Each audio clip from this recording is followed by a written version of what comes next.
Hello everyone, Seraphin here. Welcome back for more Mega Man X. Let's get right back into it, shall we? I'm all about playing through this game at the best possible pace, which is really blindingly fast. I'm just kidding. We're gonna take our time probably. At any rate, we defeated Chill Penguin last episode and did the intro stage. Today we are moving on to my favorite of these Mavericks in this game, and that is Storm Eagle. And I really, really like Storm Eagle's design. He just looks absolutely amazing, and he's really fun to fight too, actually. Unfortunately, he's a little bit of a pushover. He's not very difficult, but that's alright. We can deal. We'll take it as we come.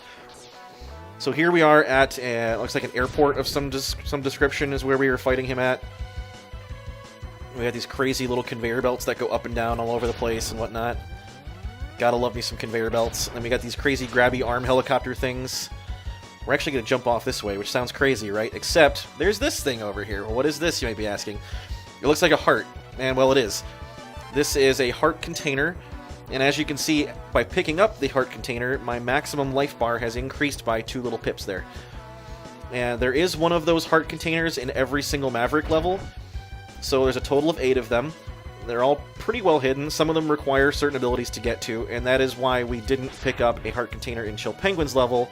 We don't have the thing that we need to get it just yet, but that'll change quickly. So that is one of 8 heart containers. And by the time you obtain all 8 heart containers, your maximum life bar effectively doubles from its initial size, which is wonderful. You're going to be needing that. Oh, jeez, I just missed hitting that guy. Alright, come on back down. Thank you. Anyway, moving on. So, Storm Eagle is really awesome, but I wanted to talk some more a little bit about the history of this universe and what goes on in it. So we talked a little bit about Dr. Light in the last episode and how he is the creator of Mega Man, and he's not around anymore, but he left Mega Man behind. Mega Man X, that is. So the thing with X having quote-unquote limitless potential, what does that mean? You'll hear that a lot. Or that he has a great potential. I mean, not necessarily limitless, but... So X is the first robot to ever be designed to be able to think and make his own decisions by himself. So he's got like incredibly advanced AI, that kind of a deal. It could be argued that he effectively has a normally functional brain. He doesn't behave like he's got an AI or a programming, so to speak. He behaves much like a regular person does. In terms of his mannerisms, his decisions, his patterns of speech, that kind of a deal. So it could be argued that he's the most human-like robot to have ever existed, and that really is true if you think about it. Whereas previously, robots of the previous generation... I mean, honestly, looking back on it, the original Mega Man wasn't too dissimilar. He was able to make his own decisions, that kind of deal too, but I guess his programming was more limited, so to speak. By the way, those cylinders right here are destructible, but there's just a free life in there. I don't need it, so I'm not going to bother. That being said, X is supposedly like a revolutionary robot. He is the only robot of his kind that can think and feel for himself, make his own decisions.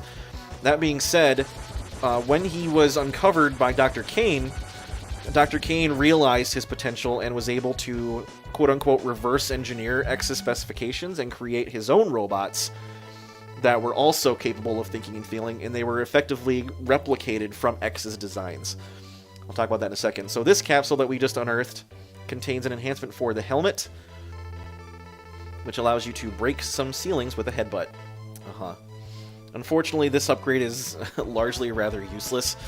I mean, there's a couple of instances where this is useful, but it really is only necessary to obtain other upgrades. It does not serve any purpose in and of itself, other than to make Mega Man's head look pretty cool. So anyway, Dr. Kane created some replicated robots from X's specifications. Those robots are referred to as Reploids because they were replicated from X's designs. They are not... I mean, they are capable of thinking and having independent thought and decisions just like X, but they were not original designs by Dr. Light. They are replicated from X. So whenever you hear anybody refer to the term Reploid in the X series, that means that robot was created as a result of a copy of X's template. So really, he is that important. He is the progenitor of the entire, effectively, robot race in the entirety of the X series. And I don't know if a lot of people realize that, but that being said, this is not necessarily a spoiler because it's whoops, almost died there. It's not explicitly mentioned or explained until much, much later, but Zero, the guy that we fought, or that we didn't fight, that we met up with in the intro level, he is not a Reploid, he is also an original robot creation.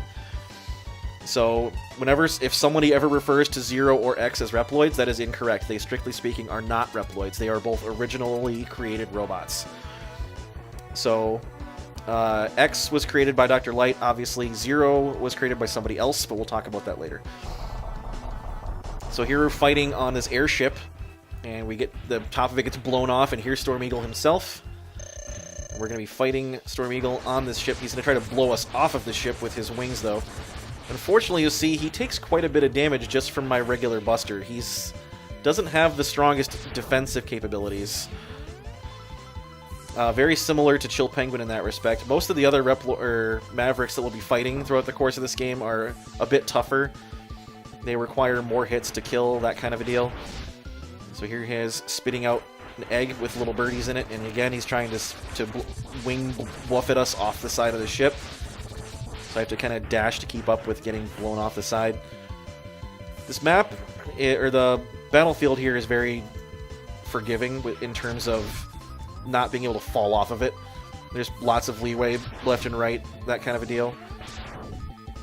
Trying to hit him while he's dive bombing like that is tricky. I normally just wait till he's finished, but that's alright. So he has that ability too that knocks us off the map quite a bit faster than just beating his wings. That is the Storm Tornado ability that he's using there. And we're just gonna keep shooting him in the face, and he goes down rather quickly. And like as much as a fan as I am of Storm Eagle's design, he's kind of a pushover, unfortunately. He got the one hit on us, and that's just because I wasn't paying attention. But now that we've beaten him, this airship that we're riding on is actually falling out of the sky, which isn't cool. So let's get the heck out of Dodge here before we crash land into the floor below. And we are going to pick up the Storm Tornado, which is that purpley tornado thing that he shot at us earlier. And this is one of the most useful Maverick weapons in the game, in my opinion. It does a lot of damage, and it hits multiple times, and it's big, it covers a lot of area, it's just really useful, I like it a lot.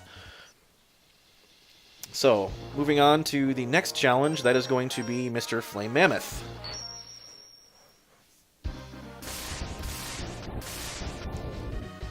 He's quite beastly, as you can see here. He's a pretty big dude. That being said, his bark is definitely a lot worse than his bite, so to speak. Alright, so what's going on here? This level is supposedly like a Reploid foundry or like a recycling center, that kind of a deal. And there's ice on the floor. Well, I might be wondering why the heck is there ice on the floor in a foundry? Well, that is one of the interesting little design aspects of this game that I like quite a bit. So, this ice that I'm walking on the floor here, normally in this level would not be here. Normally that ice would actually be molten lava. But, because we defeated Chill Penguin first, this area actually got frozen over. I don't really understand the logistics of that, why that happened, but if I had not beaten Chill Penguin before coming to this level, that would all be lava, and it would hurt very much badly. But because I beat Chill Penguin first, there is no lava, it's just all frozen over. And that is throughout the entire level, by the way. It's not just in that one spot, it's everywhere. There's more of it right here, as you can see. And there's a couple of instances in this game where Maverick levels are actually... their environment is altered as a result of what bosses you defeat in what order. Here's one of the other few situations where the helmet is useful to get up to this particular capsule right here. And we need the helmet to get up here, actually. So this capsule contains a part which will increase the capabilities of your X-Buster, aka the Lemon Cannon. You can use it to fire all types of weapons. What he means by that is, normally in classic Mega Man games, you would receive the Robot Master weapons and you could fire them and whatnot. However, with the X-Buster upgrade, you can actually charge up all the Maverick weapons, in addition to charging up your X-Buster to a third tier, the pink tier, because everyone knows the pink tier is the most powerful. At any rate, so while we have the pink charge level equipped here, we can actually switch to Maverick weapons and fire charged up versions of those. And a lot of them have very, very different effects as a result of being charged from their normal forms. So, by the way, if this was still lava, I would not be able to walk down here. But now that it's frozen over, I can more easily access this heart container on the floor here. It is possible to obtain that heart container while the floor is lava, but it's much more difficult, obviously, because you're taking damage the entire time, and more than likely will get killed as a result of picking up the heart container. So I prefer to wait until I have the floor frozen over to try to get it. But since Chill Penguin is the easiest Maverick by far, a lot of people just take him out first. So you very rarely will you ever actually encounter this level and not have it frozen over, really. Stupid Mets. Come on, there you go. We're going to free up here, but we also jump to the left again and find another one of these walls that we can bust through. And that will lead us to this thing, which is a sub-tank. And we actually did receive a sub-tank in Storm Eagle's level. I forgot to talk about it. I'm really sorry about that. But if you look down on the bottom left there, in the sub-T area, we have one tank that's fully, maxed out and full. And we have one that's empty, because there's a maximum of 4 of these to get in the game. So what does a sub-tank do? Well, when you equip a sub-tank, or rather when you use a sub-tank, it will refill your health meter completely, assuming it's full. The sub-tank, that is. So if the sub-tank is completely full, it doesn't matter what level of health you use the sub-tank at, it will completely refill your health bar anytime you want. If the sub-tank is not completely full when you use it, it will only give you a certain percentage of your health back, depending on how full it is. Like, if it's not full at all, you'll get, like, 1 pip of health. In fact, if it's completely empty, you can't use it at all. If there's, like, a little bit of energy in it, you'll get 1 or 2 pips. If it's just about full, you'll get about half of your health bar back. You don't get proportionally more, depending, I guess, but the only real time you want to use the sub-tanks is when they're completely full, because then you get your entire health back. And that's also including, by the way, if you have maximum health upgrades from all the heart containers. So even with the largest possible health bar, a sub-tank will completely refill your health if it's full. And the way that you fill the sub-tanks is by picking up those health pickups when you're at full health. Any excess will get transferred to your sub-tank and start filling it up slowly. And it takes quite a bit of time to refill a sub-tank from it being empty. You need a lot more health pickups than you might otherwise think would be necessary.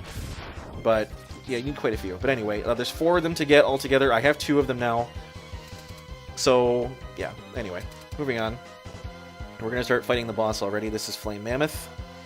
I'm going to attempt to defeat all the Maverick bosses with just the Mega Buster, the X Buster.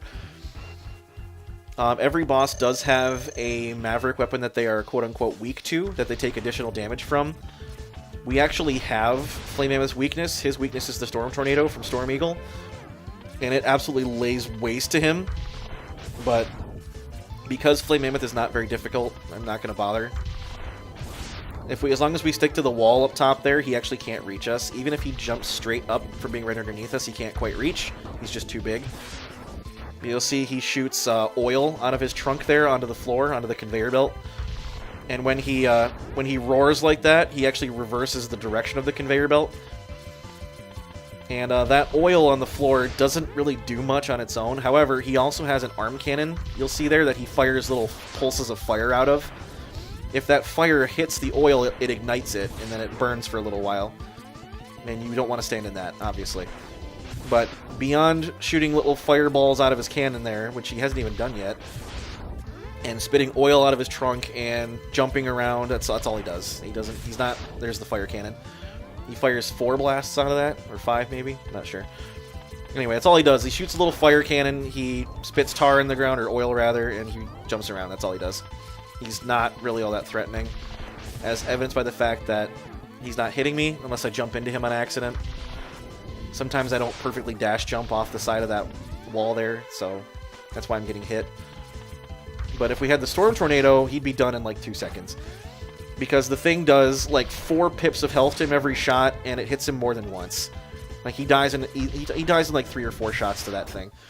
But he also dies pretty quickly to the Mega Buster. Anyway, X Buster, I keep doing that. So that's 3 Mavericks down already. And actually, we have something we need to unlock another heart container, so we're going to go get that in the next episode.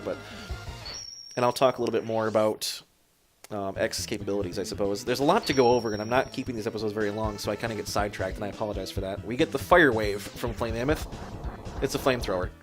It's a very close-range flamethrower. It does a lot of damage, though, I'll tell you what. It's very, very powerful, but it doesn't have a lot of usefulness. It's very short range. So, that being said, that's it for Storm Eagle and Flame Mammoth. We will resume next episode with another Maverick boss. But until that time, thank you all very much for watching. I really do appreciate it. I'll see you in the next episode. Until then, this has been Seraphin. Stay classy, internets.